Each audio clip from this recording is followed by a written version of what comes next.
I'm Danielle Metz. I'm Robert Vaughn. And this is the Danielle Metz Show. Quote, while the price on pollution is 4.5 cents a litre at the pump, a family of 4 in Ontario will get $307 when they file their taxes. Under our plan, most families will be better off. Unlike the Conservatives, we're taking action on climate change and making life affordable for families. Tweeted Catherine McKenna on March 31st, 2019, the day before the Trudeau government's carbon tax scheme came into effect. Ms. McKenna is the Liberal MP in Ottawa Centre and the Minister of the Environment and Climate Change in the Cabinet, and she's learned to parrot the double-speak that is endemic to the Liberal Party. So which is it? Is it a tax punitive enough to force us to change our evil ways? Or is this tax going to make life more affordable for families? And why is it necessary to change our behavior when Canada already absorbs more CO2 than it emits? And why are we treating carbon dioxide as a pollutant? Isn't it plant food?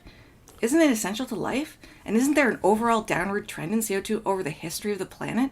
And hasn't every doomsday scenario regarding the environment proven to be bunk? Don't bother to ask these obvious questions because the dogma has been settled. You are to pay for the original sin of daring to exist, and the government is eager to take your penance. So, Robert, are you willing to pay your tithe to the Church of Climate Change? Have no choice. We just filled up the propane tank there last week and had to pay over $20 in a so-called carbon tax, and I tell you, I'm very upset over it. Very upset over it. And the price of gas has gone up, like you said, about 4.5 cents a litre. And then there's HST on top of that. Yes. Well, I fill up at the reserve. No GST or HST. But yes, for those who don't, there's GST on top of that. So yep. A tax and a tax. I'm very upset over it. And this card that I got in the mail the other day, get your $307 back. What does it say here? I'll just read it out. Have you claimed your climate action incentive payment yet? Pollution has a cost. It impacts the air we breathe, our children's health, and our economy. That's why the Government of Canada has put a price on carbon pollution. Yes, the thing that plants breathe. Yeah. It affects the air we breathe because it feeds plants to produce oxygen so we can breathe. Who was it? And they're taxing that. Who was the co-founder of Greenpeace? That's Peter Moore. Yeah, Moore. Patrick Moore, sorry. Moore, yeah. He was on Breitbart about last month, I guess, saying that to call it carbon is like calling water hydrogen. Yes, exactly. It isn't carbon. It's carbon dioxide that they're... Carbon is an element. That is right. And it's carbon dioxide that is a very, very minor greenhouse gas, if you want to think. It's 0.4% in the atmosphere, I believe. It's so minuscule. It is actually quite insignificant. Yes. As a greenhouse gas, and first of all, the planet isn't a greenhouse, so that analogy isn't totally accurate. However... And aren't greenhouses good things? Just curious, because it grows plants, right? That's the point? Well, you don't want to runaway greenhouse effect like on the planet Venus. However, that aside, water vapor is the biggest greenhouse gas. Carbon dioxide is very small, and like you said before, it has been falling over the history of the planet and being locked up into the oceans and into the soil, like the limestones of Britain, for example, just as an example, and into crustaceans, shells and stuff like that over billions of years. But in recent history, it is creeping back up to quite acceptable levels. If it kept on going down, even though it isn't... We'd all die. Well, we'd die eventually. Because there's no plants. It is plant Exactly. food, as you say. And plants are thriving, by the way, Yep. in recent history because of this. But if it went down, it continued that trend, while it is insignificant for the temperature, it is plant food, right? So yes, we don't want it to go down. And here's something they don't talk about. There's so many issues here, scientific issues that we can get into. We just don't have the time, but here's one of them. Rise in CO2 follows a rise in temperature. Yeah, not the other way around. To the degree that you can actually measure a planetary temperature. And also to the degree with which you can look at correlation, because you can't, it's like, speaking of Dr. Moore, I was listening to him earlier today, and he said, it's like shark attacks go up when ice cream consumption goes up. Yes, There's correlation it does not the necessarily correlation, prove it does not causality. necessarily, exactly, and that they can't prove that yet, and they don't know. We talked about this, your father and I, on a very early Just Right episode. Watch it, Freud. I'm neither a Freudian nor a Jungian, but in any case, your father and I talked about it before, and the actual lag between the rise in temperature and the release of the CO2 is actually 600 years. So the Earth moves in very slow ways. Yeah, we're looking at it like day by day, but the Earth looks at it millennia by millennia. I liken this fraud to the scare over vaccinations, which was caused by a fraudulent paper that was published, which the linked autism paper. autism to vaccinations, and then later retracted, later poo-pooed, but we don't hear about the retraction. It's now in the mindset. This goes back to the other show we had there a week or two ago, where we said that the jury will disregard, irrelevant evidence. Well, it's very difficult to disregard something once it's in your head. So now people have this idea that vaccinations cause autism, which they don't. People have this idea that carbon dioxide is a pollutant, which it isn't. Al Gore and his fraudulent display that he put on with An Inconvenient Truth. And why is it takes always the blame 10 for to this. 12 years? Always 10 to 12 years. It's always 10 to 12 years. 10 to 12 years in the future. It's like, okay. That's a political thing. It's very much like the Soviet 5-year plan, right? We other words, must do something, or else in 10 to 12 years this will happen. It has to. It's a compromise between the immediacy of the moment and how much a politician can get out of the stupid public. In their minds, the public is stupid. So it's far enough away that it's not an immediate threat, but it's also far enough away that stuff can happen that can bolster another 10 to 12 years. So there's always that they're giving themselves an out, plus not making it seem too urgent, but making a close enough deadline. So if you say like in 2 million years from now, this is going to happen, people are going to go, yeah, okay, whatever, 2 million years, who cares? 10 to 12 years, just far enough away, but still close enough in the present. To the present. It's close enough to create a fear, and yet it's far enough away. But not a panic. True, but it's far enough away that the politicians think that, hey, I might be out of office by then, so I can capitalize on this fear as much as I can over 2 terms, and then I won't be around when where the pieces fall where they may. I won't be around when the future that I'm predicting does not come to fruition. So that's the 10 to 12 year thing. That's in my estimation. But the use of the word pollution is also, it rankles, because of course, what is pollution? Pollution is nothing more than a property rights issue. And if you think about it like this, if I have this $307 card, right, and I file it, I have to get that back actually, because I'm going to claim that. But if I file that, that's not pollution to me. It's on my property. Now, if I did that and I tossed it over onto the neighbor's yard, now it becomes pollution. And the same with things like lead in gasoline. If you want to talk about the air we breathe, which is what we're talking about. Lead in gasoline is not a pollutant. If I start up my car and release it into the atmosphere, over time with everybody else doing the same thing, it does become a pollutant because it gets into the plants, right? And if I have a vegetable garden, it gets into my plants and it accumulates through biological magnification in the body. So yeah, I think we talked about this one before too. So that's what a pollution is. It's something that doesn't belong somewhere. It's like a weed. It's like a weed. Carbon dioxide is not a pollutant. No. It's necessary. And it doesn't harm you. You breathe it out. You're producing it.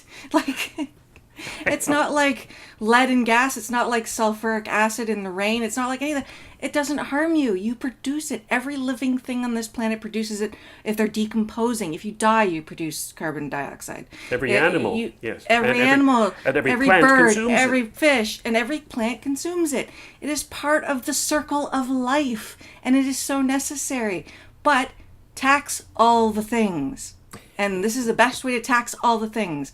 They're going to tax carbon because carbon dioxide and carbon itself is all the things. Yeah. That's what they do. And you hear about, I was wondering, this is kind of going to seem like a non sequitur, But I shop at No Frills in my neighborhood, and I've noticed they've been getting the store really nice and spiffy, and they got new freezers and coolers, and everything's looking like, wow, they're really spending money here. It was always a little bit run down, but I'm poor, so that's where I shop.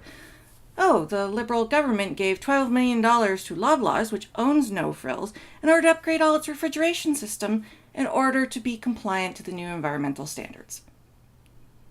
Okay, so you're saying that this is supposed to hurt big producers of carbon emissions when you're giving them money to offset their carbon footprint. The ridiculousness of this, the hypocrisy is just so breathtaking. And I've heard people on the streets actually are starting to pay attention. They're like, I was at a client's place a couple days ago, and I heard one of the customers of theirs complain about the fact that Loblaws and Shoppers Drug Mart, as a subsidiary, is getting all this money to upgrade their refrigeration system. And he goes, on taxpayers' dollar, when we're already paying more now because of the carbon tax.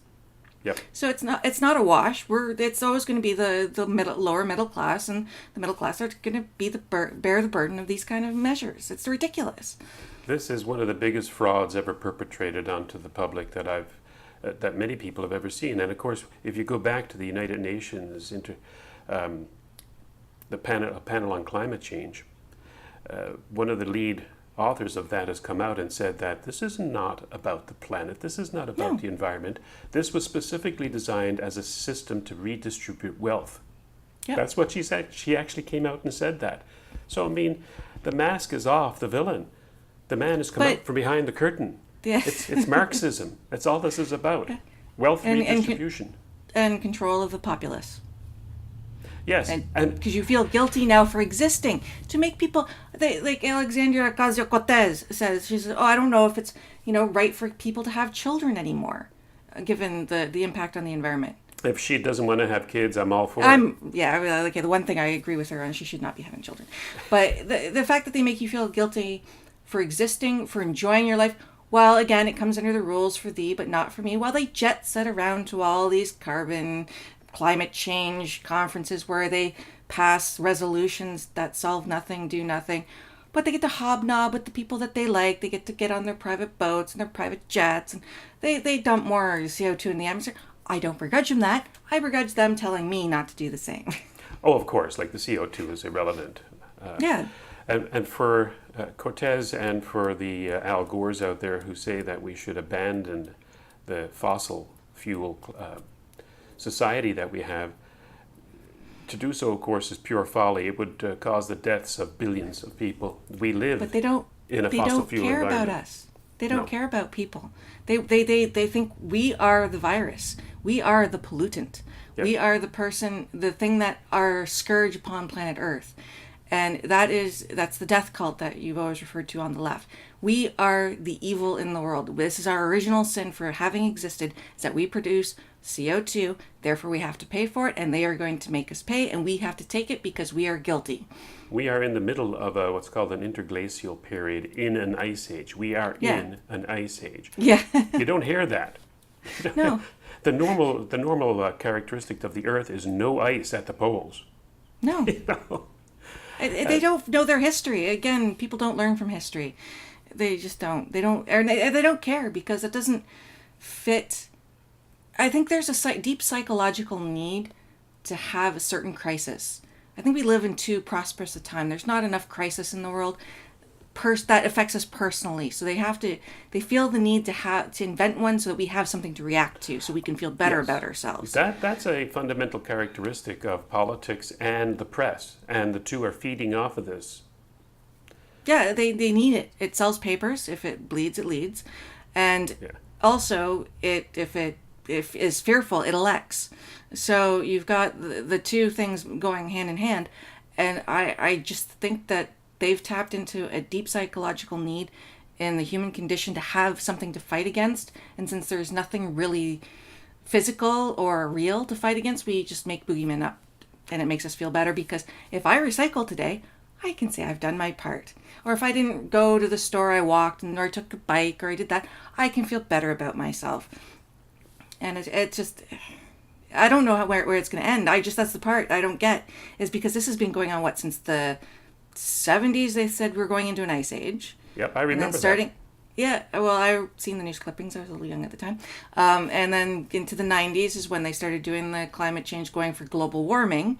And then the global warming stopped for about 20 years. And then they went, okay, now it's just climate change.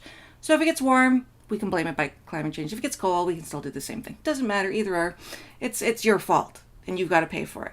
And we want your money, and we want to control you. And we're going to change your lifestyle, and you're not going to enjoy it. And that's the way it is. I find myself thinking about the old adage about selling refrigerators to Eskimos. That's how silly this is, that they can actually come out and tax the food of life. And we fall for it. Yeah. At least some of us do. And especially Canadians. If it got a couple degrees warmer here in Canada, there's a reason why we have 1/10 of the population of the United States. And we're all lined up along that borderline. Because anything to the north of us is way too cold. We're a huge country. We're the second largest country in the world based on landmass. And we have like one of the smallest populations because it's too cold. If it got warmer, our agriculture would go up. We'd be able to produce more food and the planet would thrive. The human population would thrive. And but we don't want that. The so-called Gaia effect would moderate the temperature around the tropics as well. It's not going to get any hotter necessarily than it is now.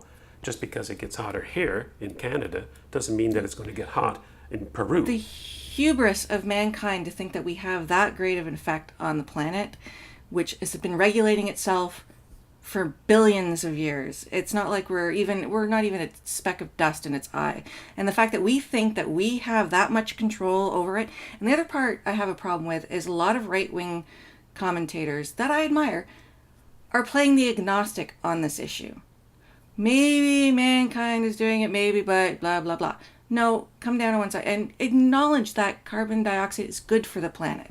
And if the planet does warm, that's good too. But if you look at the actual data, it shows that right now we're in a mini ice age and the carbon dioxide has been going downhill. The data is available, but they hedge their bets because it's not a scientific issue, it's a political issue. And I really take what's the word I'm looking for? I'm really upset that these people aren't taking more of a firm stand on this issue because it is the thing that's giving the UN the power. It gives governments the power to tax its people, to subjugate them, to change their lives, to force them to do things that they wouldn't normally do, and to make them feel guilty for existing. Thing is, it takes a bit of study and a bit of knowledge to be able to research some of the false claims that are going on out there. And unfortunately, a lot of people just don't have the time for that, so they rely on the experts, or the media and the politicians to do all their work for them. Yes, the experts. And when the so-called experts and politicians and journalists are basically lying to them or perpetrating this fraud, they believe them because they don't want to believe, first of all, that a politician will lie to you or a journalist doesn't have integrity, or scientists aren't in it for the grants. Wake up, smell the carbon dioxide, and pick up a few books and understand the issue, and you'll see that you're being lied to. Well, and the thing too, I think, is also they want to hedge their bets because a lot of them don't feel. See, again, it's that the left and the right. The left will use declarative statements whether they have factual basis behind them or not. They just declare things. The right is always going, well, I think this, but I can't assert it with definity or clearly. Like, I can't put myself behind it. So they're always hedging their bets. They always they're don't always want. Cautious. Well, yeah, they're always cautious because they don't trust themselves to, or I don't know if they trust themselves, but it's a lack of confidence in themselves to just declare a definitive statement. Climate change, it always happens. It could be man-made, it might not be man-made. You never mind that a volcano puts more crap in the air than humans have in the last 100 years. Just with one explosion. That doesn't matter. No, it's like basic facts and common sense. They think that they have to couch everything in such politically correct terms as to not be called on it. The lack of backbone, which is why the right continually loses. Which is why Trump was elected. Because he just declared, whether he was right or wrong, he stuck by what he said, and he believed in it. And that's what the right typically misses. Yeah, agreed. I'm so getting riled up by this. This subject is so infuriating to me because it's so obvious to me and scientists, and the political implications and the scientific implications and the taxation implications, and how much more it's costing everybody, and how much more it just makes life difficult for no reason whatsoever. It just infuriates me. Anyway, before I blow a gasket and increase the temperature of my room, take care, behave yourself, and we'll talk again soon. Cheers. If you've enjoyed this presentation, visit justrightmedia.org for more programming that's not right-wing, it's just right.